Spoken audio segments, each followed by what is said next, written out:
have a car so you can show up Yeah. quickly to the gigs, Yes. have the right attitude, be positive, be nice to be around with, Yeah. especially I guess if you're touring, Oh man. that is crucial.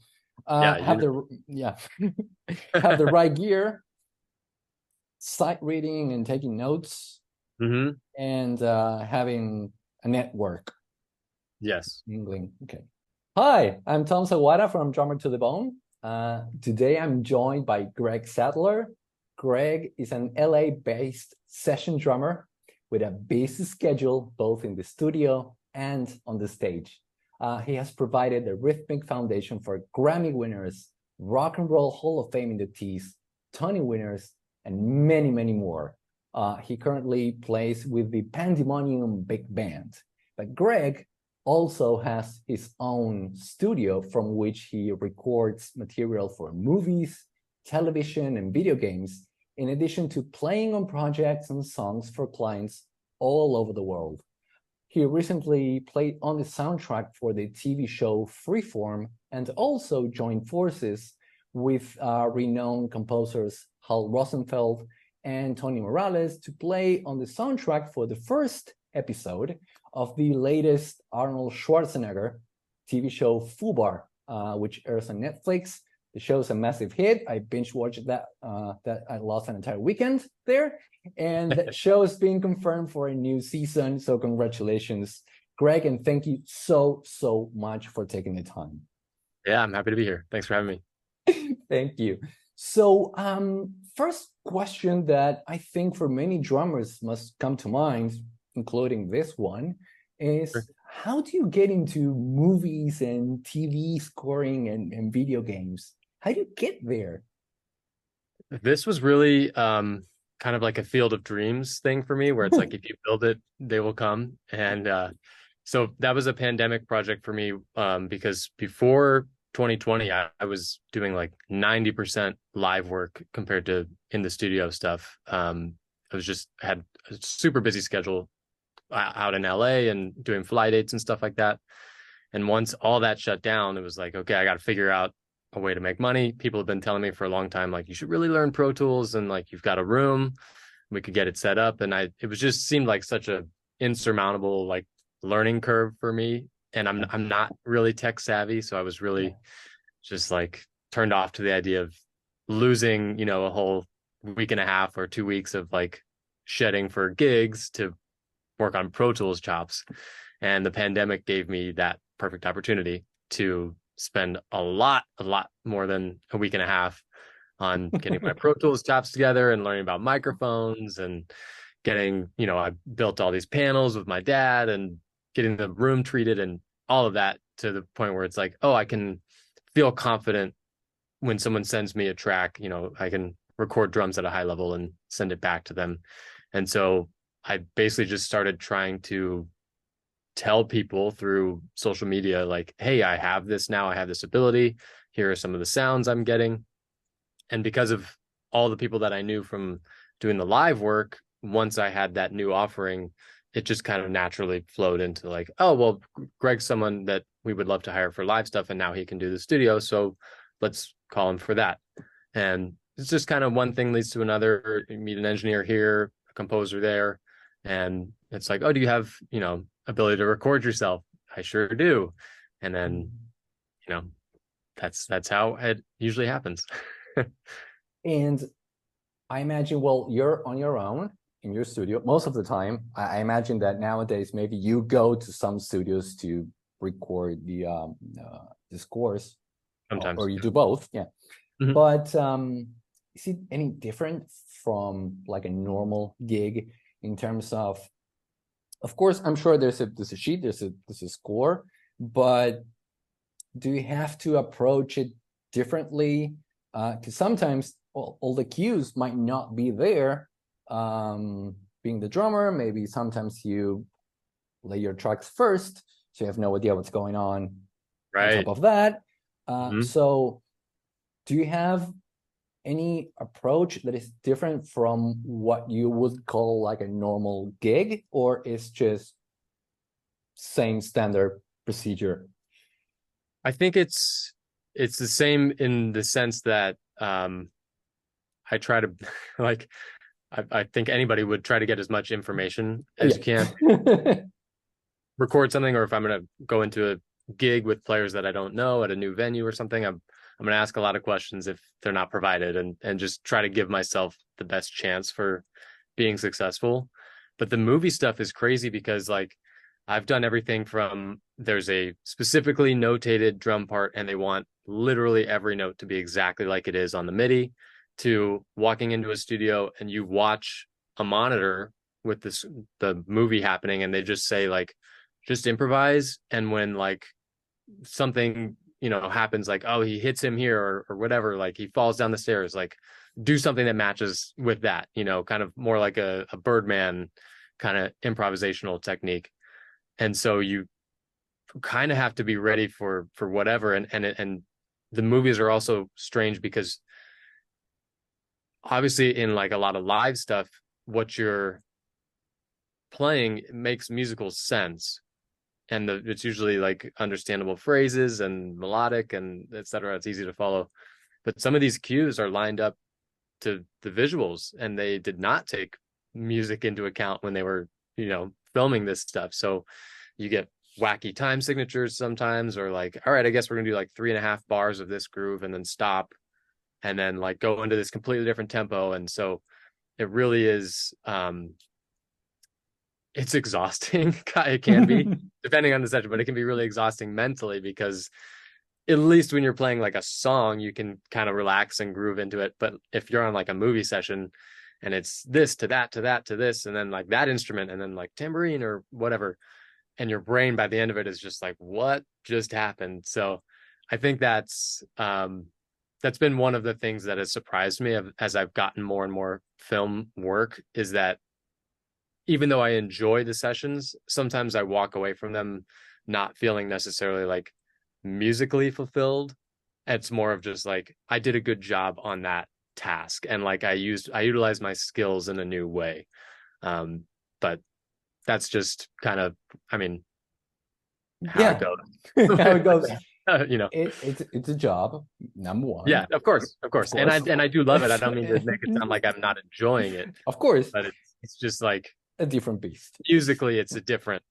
Yeah, it's a different setting, and of course, I will imagine if you're like with your big band, for example, and Sure. in the studio, it's going to be a very different experience than when you're doing a score. It's like, okay, we need perfect, on the beat kind of thing, and it's like, okay, time to switch gears and turn to like a machine. Yeah, 100%. Yeah, and it really is just kind of turning off that like, oh, what's going on here? Like, does this even make sense? It's like, just read it and execute, If the MD says we're good, then we're good. We're good. We're moving on. Exactly. Moving forward. Yeah. And I was one of the second drum teacher that I ever had. His name was Willie Ornelas, and he was a studio great, like totally recorded on tons of TV and film. And he said one time he picked up like a Reader's Digest at the grocery store, and they used to have like the schedule of what was going to be on TV for that week in these magazines. And he said there was like a 24-hour period where he was going down the list and he played on every single show. Whoa. In that entire day. Yeah. So he was like a busy guy, but he used to always tell me, like, with studio work, you have to get to this level of playing so that you can come in and play this level of like music, but just execute it and knock it out of the park every single time. And so it's like having those skills and then like, all right, now I'm going to apply them to this situation. It's so funny that you mentioned that. we're talking with my wife the other day, and was explaining to her that Michael Jackson famously got the best drummer at his time was Duke Chancellor to play Billie Jean. Billie Jean's most straightforward beat ever. Mm-hmm. Amazing drummer, and is just doop bop doop bop doop bop, and that's it. And it's like you get amazing players just to play what you have to play, what is required for you to play. Yep. And that's it. Exactly. Yeah, that's a great example. Love it. And another thing that fascinates me is that you prepare actors for playing the role of a drummer. Yes. So how you prepare someone who's not a drummer, who has no idea, is an actor, so I'm sure that they're going to have certain skills or methods physically. Yeah. But it's like, is it like the same as getting a student for the first time? Is it different? Because we've all seen, of course, very realistic interpretations. I was telling Greg before we started recording, one of the reasons of why I'm a drummer is because of the movie That Thing You Do. Tom Everett Scott, the actor, plays Guy Patterson. But I loved it. And it's like I got to play drums, and then Whiplash, and there's a whole Everything. Yeah, a lot of different movies. So how do you approach that? What are the first steps? Because I think this is something that might help someone who wants to play the drums, but they're not sure about how to, access it. So let's say you get an actor and to play a drummer, what will be the roadmap for you?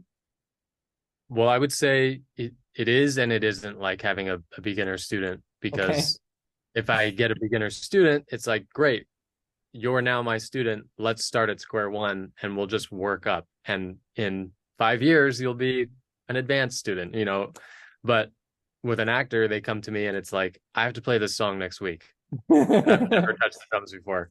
And so the skill level is the same, but the the destination is coming a lot more, like a lot sooner. And I would say the advantage that I have in being able to teach actors is that I've done a fair amount of on-camera work myself, doing what's called sidelining, which is where, like, a lot of people don't realize this, but almost always when you see a musical scene in a TV show or a movie, that music has been pre-recorded before they shot the scene. And so everybody on stage is just miming to what they're hearing, and we're getting playback in like a little earpiece, basically. And so I've done a lot of work like that out in LA, and I have seen a lot of the finished products that come from that work and realize, like, okay, so this is what's important and this is what's not important. And like, a lot of times either you're really far in the background, or they're going to cut to the drums in a place that doesn't even make sense. It doesn't even match up. Even if I was playing perfectly with the recording, it's like they used that part for this part of the song, and now I look like I'm not doing, like, I don't know what I'm doing. Yeah. And so having that experience, I get to come and help these actors by basically, it depends on the timeline, but like I said, it's usually pretty rushed.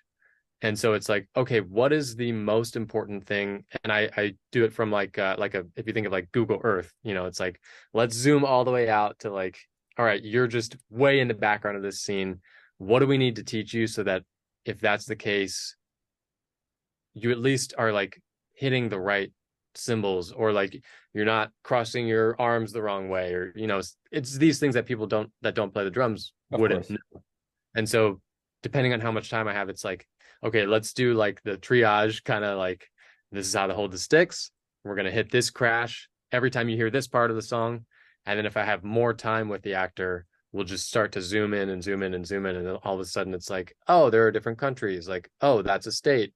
Oh, there's this neighborhood, and it's like, now, like, for example, in That Thing You Do, that's a heavy feature for that actor. And I'm sure he worked on it for a long time.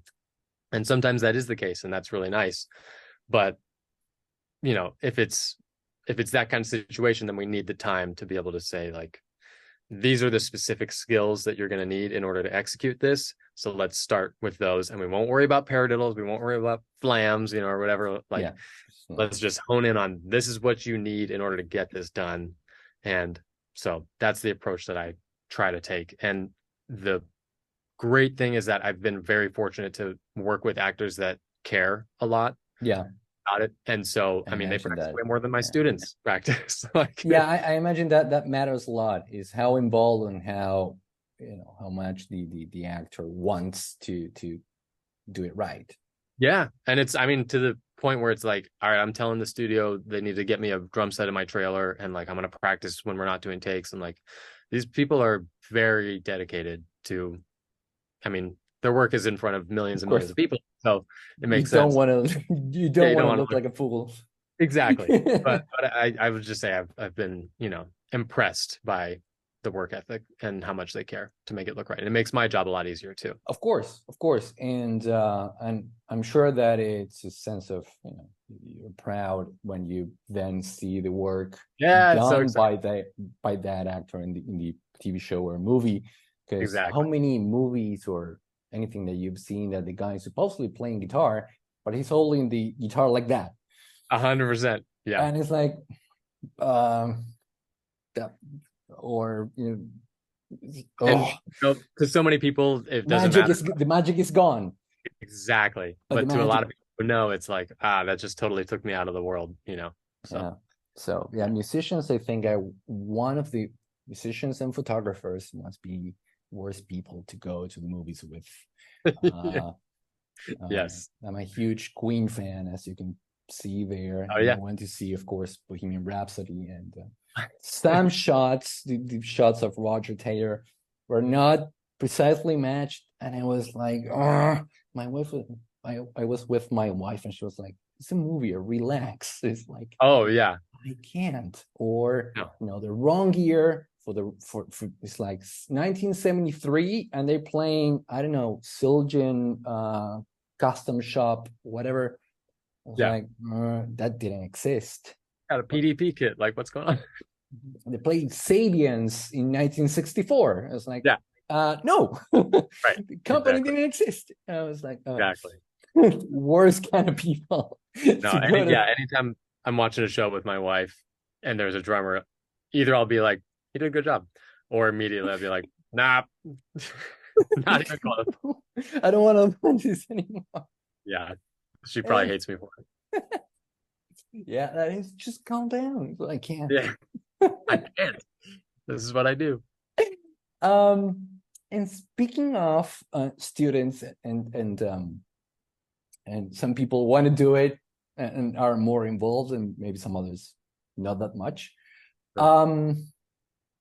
I, a lot of drummers and I'm going to go with the paradiddles that you actually mentioned, but that they want, you know, faster single strokes and faster this and faster that, because we see a lot in social media, a lot on Instagram, drummers playing things that are insanely beautiful. That's how I call Sure. them, because insanely beautiful. They're beautiful, but it's insane, and it's, I don't know how to put that into a song, but anyways, insanely beautiful.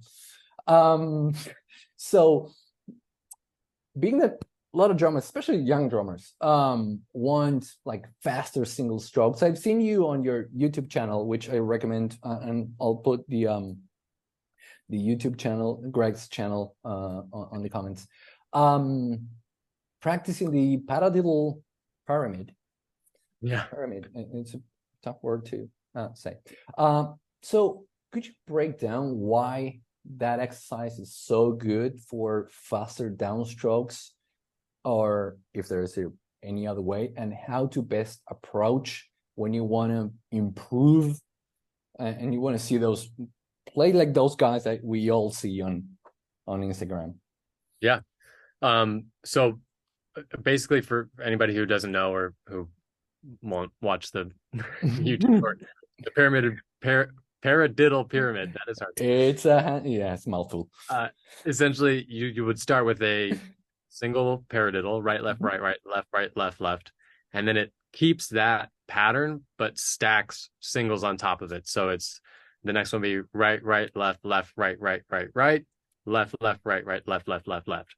So you've still got a paradiddle framework, but you're doubling the amount of strokes in that paradiddle, and so on and so forth, and back down. I think it goes. Does it go to 4? Right, left, right, I think, yeah, Yeah. But So then you're doing eight, triplets in one part, and then it's yes, you could do triplets and everything. And the reason that I think, so I never did like marching band or anything growing up. okay. I kind of wish that I think I wish that I had, but I'm fine with where my hands are now. I just admire the chops that a lot of marching band guys do have. Yeah. And so I think anytime I heard, like when I was at University of North Texas, and they have a great marching band.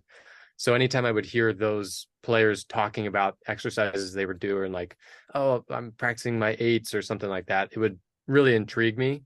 And I came across this paradiddle pyramid, and it was like, oh, that's kind of like what the marching band guys would practice. But I like this because it keeps your brain a lot more engaged than just like 1, 2, 3, 4, 5, 6, 7, 8, 1, 2, 3, 4, 5, 6, 7, 8. You've got to still be thinking and switching. And like when you're playing the drums, are you ever just doing 1, 2, 3, 4, 5, 6, 7, 8, 1, 2, 3, 4, 5, 6, 7, 8? Maybe a blast beat, like you said, but honestly, I've never even tried to play a blast beat, and I wouldn't know where to start. That's outside of my realm of genres.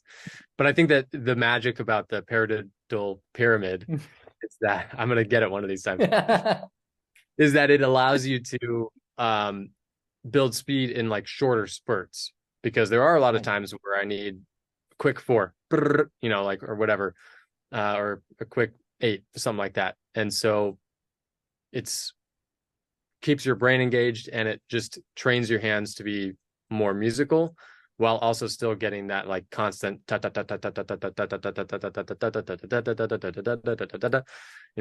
that stuff. And I think it's just, if you spend time on that, your hands naturally will fall into that rhythm of being able to go in and out of fast single strokes. And I guess that's why it's so effective, but it's just kind of like one of those exercises that works. I can't take credit for it. No, well, no, of course. Who can take credit for I don't know. Wilcoxon? Yeah, he's dead. George Stone. But that I think that one of the or the main reason why I'm asking that question is maybe there's a lot of ways. Of course, there are a lot of ways to reach a certain goal.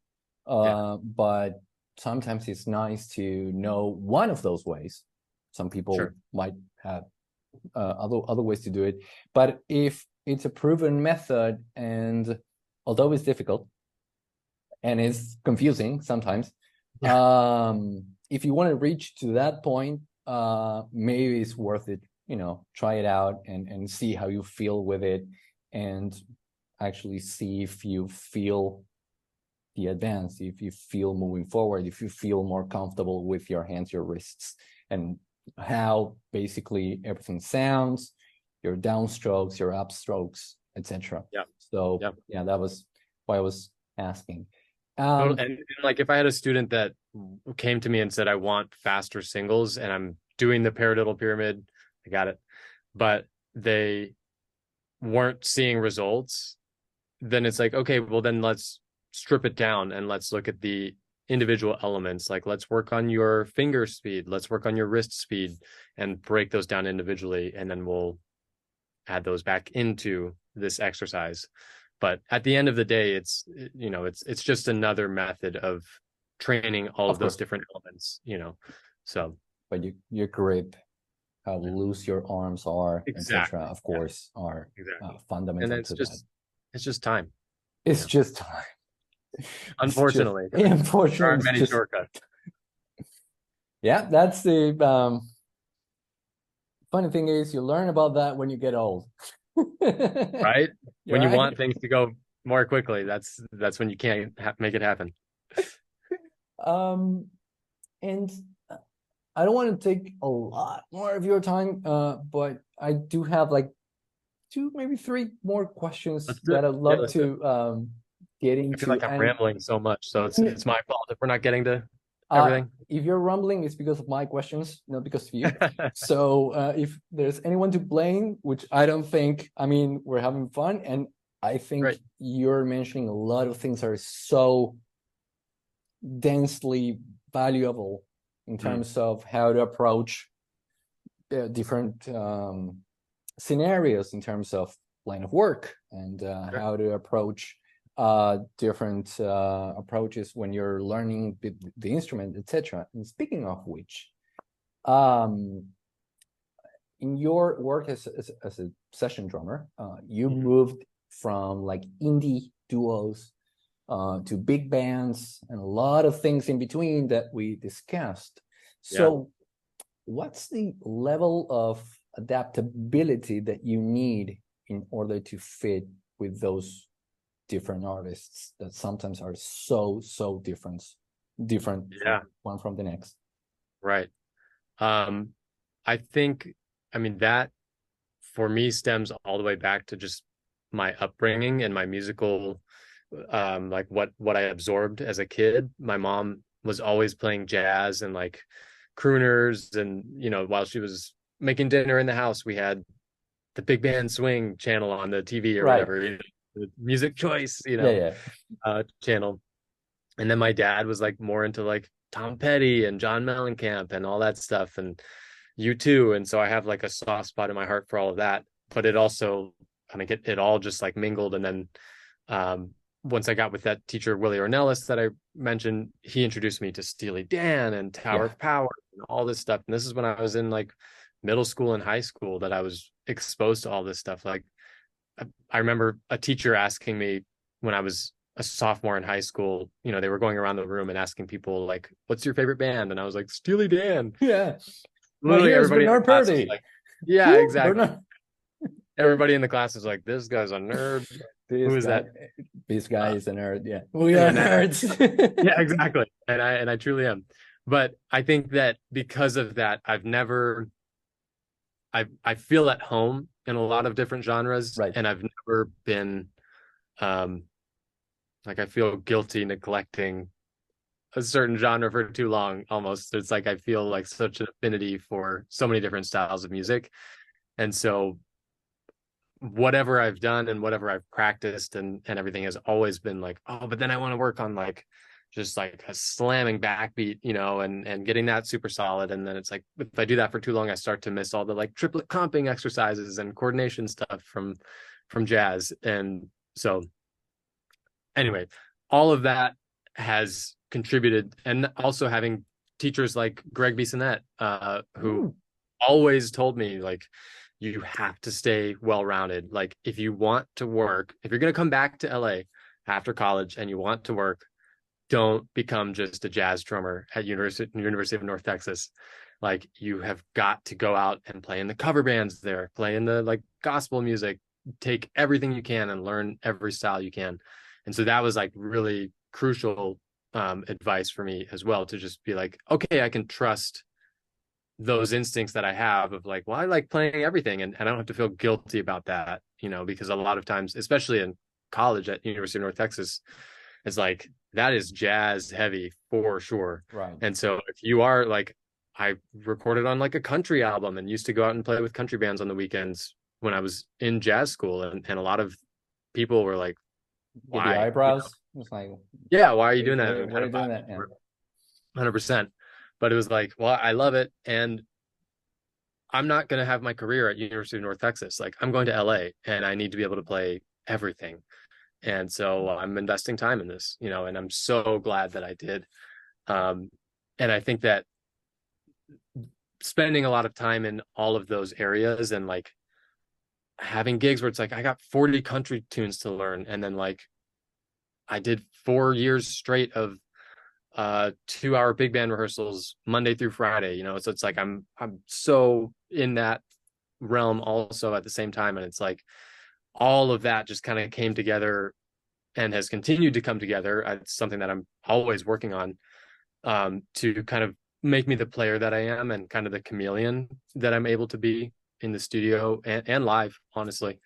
And does that answer the question? That answers the question, and it has a lot to do with, in the end, not only your upbringing, because people might have different upbringings, but it's the level of curiosity, I think, about different genres. And sometimes you just go and play something just to see how it feels like.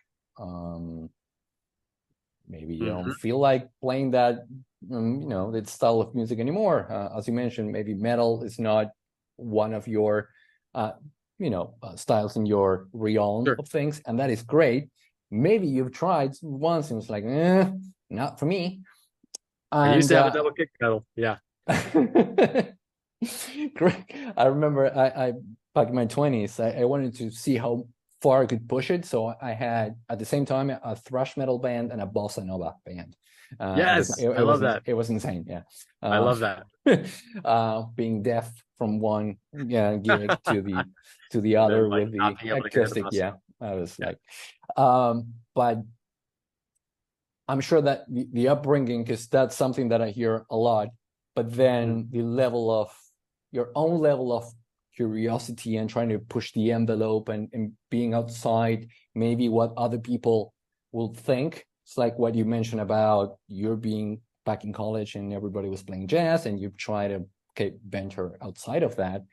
But yeah, that is a fantastic point made. So I'm going to put you in the spot just for maybe 30 seconds, but sure. What would you say are the 5? I feel so guilty saying 5, but you can say 10 if you want. What are, for you, the 5 must-have things for a working drummer? Or you can go 3, but let's aim for 5. Sure. I'm not going to keep track of how many it is, and we'll see. I'll just talk about what I think. Yeah, great. We can put it on the screen. We'll just have a counter. So I'm just going to answer this as someone who lives in LA, and because it might be kind of different in New York or Nashville or UK or whatever. Yeah. But I think it's very important to have a car. If you're a working drummer in LA. I drive every day and have a vehicle that you can slam a drum set into and get off to a session quickly or a rehearsal. I think that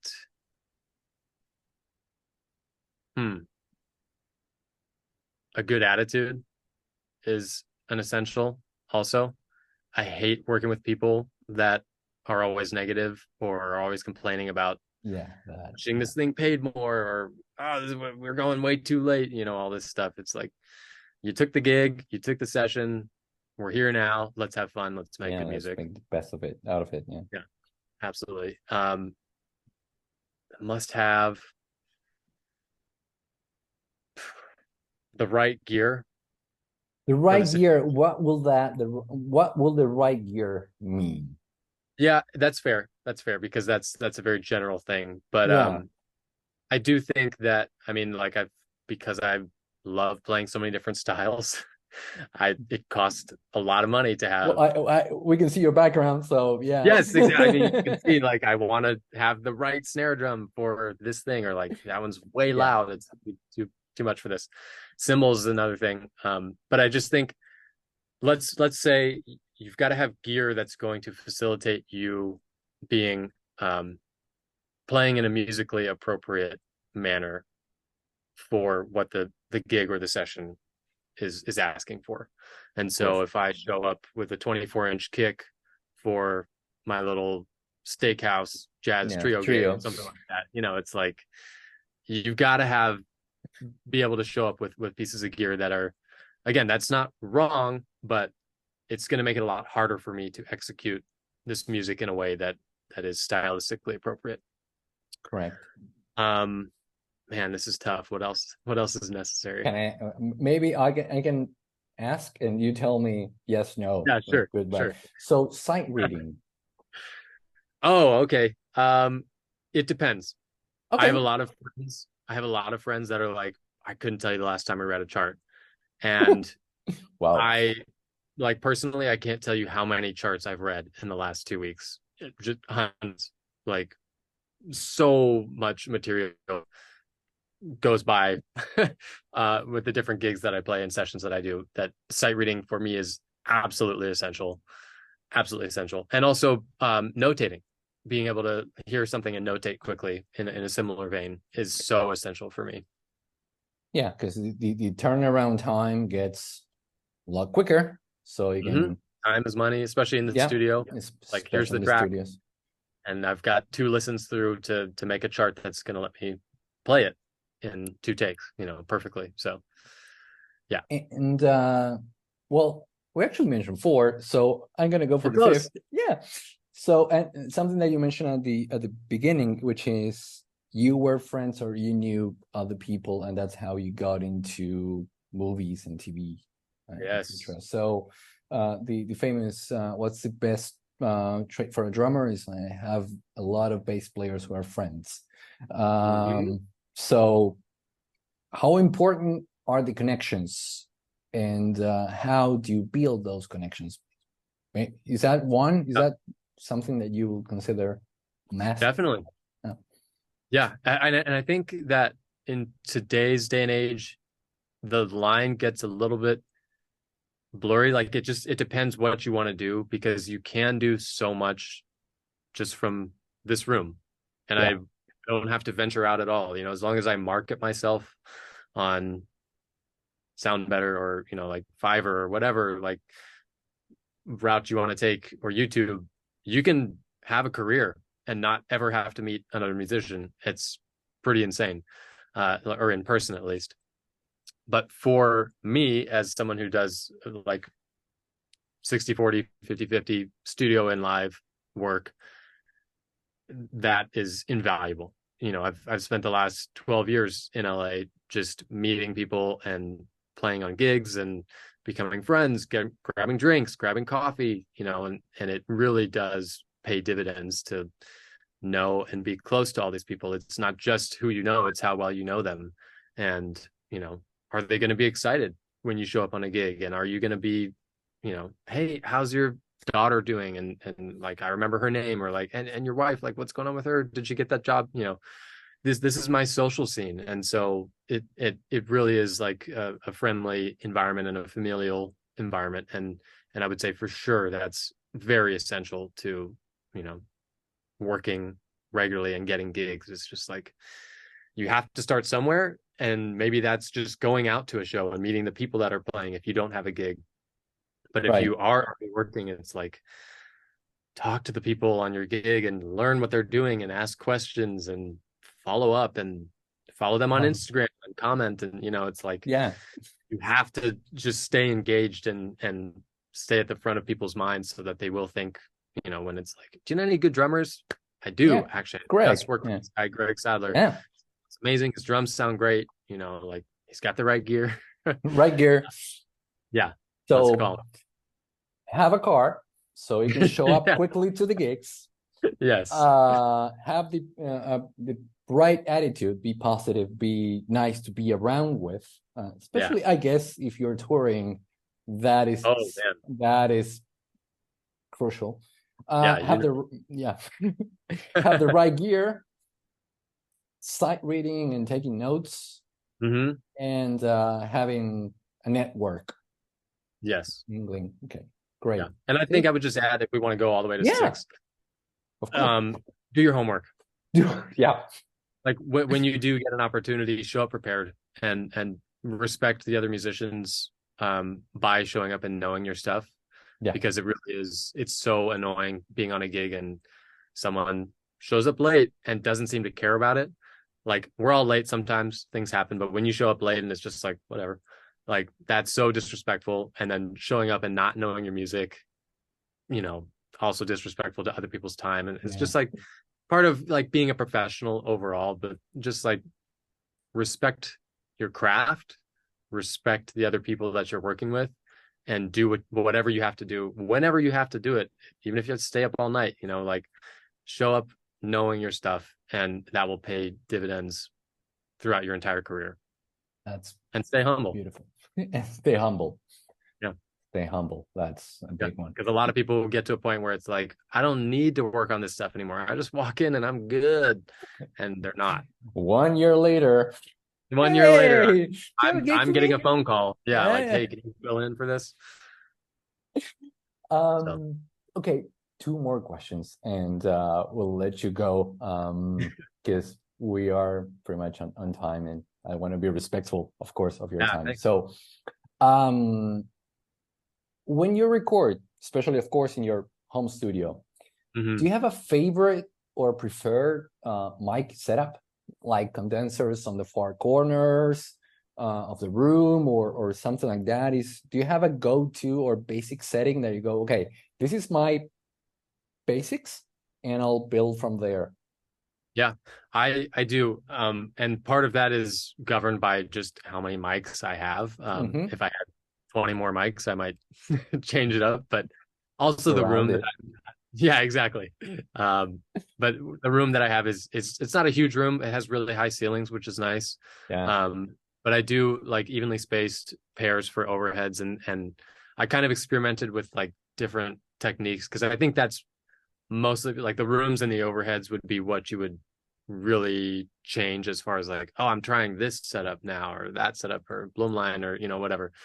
And I've just landed on this evenly spaced overheads as kind of like, yeah, this works for everything, whereas some of the other techniques are great for certain things, and I don't always have the time if it's like a busy session day to like, maybe if I had an assistant engineer, yeah, it would be different, but it's just me in here when I'm doing sessions alone. So yeah, it's just kind of like, this sounds good first of all and works, and it's convenient. So that's kind of what I've landed on. And then I only use one room mic. I don't do stereo room just because my room it's small enough that it's like, yeah, there's not going to be much capture everything, and like one room mic is going to get it all. Yeah. Okay, great. But I have that like way up high in the room just to get a little bit of separation from like, yeah, this is not just a third overhead mic essentially. So that's kind of you might use that for choruses and when you need a little bit more reverb and stuff like that. Mash with compression or whatever, So. Beautiful. So equally matched, or let's say condensers placed around the room in equal distances. Beautiful. Yeah, and these are just they're large diaphragm condensers. These are the Vanguard that V13 microphones, and they're so good. They sound amazing as overheads. Also great kick drum mics for like jazz. Sound great on snare. You can do everything with them. So once again, which is what mic is that one? Oh, it's a Vanguard microphone is the company. Yeah. Okay. It's the V13. V13. Great. Yeah. So that for everybody who is watching this is super clear which mic is. You've seen the entire interview in the back. Yeah, in the back, exactly. That one. I mean, all of their mics sound really great. It's a great company and surprisingly affordable. So, all right, highly recommend. Yeah, beautiful. So, Greg, so last question to you, and again, thank you a million times over. How can people reach out to you? What's the best way to approach you? I suppose for session work, for teaching, or maybe other things. All yours. Just let the people know. Yeah, 100%. I am wildly findable online. Greg Sadler Drums on pretty much every platform. So my TikTok at Greg Sadler Drums, Instagram at Greg Sadler Drums. And then my website, gregsadlerdrums.com, has a contact form that you can reach me at. But yeah, any of those work fine. I check them regularly. So if you're looking for session work or lessons or live work, whatever, hit me up and hopefully we can work together soon. Beautiful, fantastic. And I'll put all those links to your website, Instagram, etc., everything in the description below. Greg, I cannot thank you enough. This has been so fun, so insightful, and I loved because there were some questions that I had like for 15 years, especially in the movie, in the movie type of questions. So I want to thank you so much. This has been so much fun. Thank you so much. Absolutely. Thanks so much for having me. Thank you. Bye all. Thank you. Okay.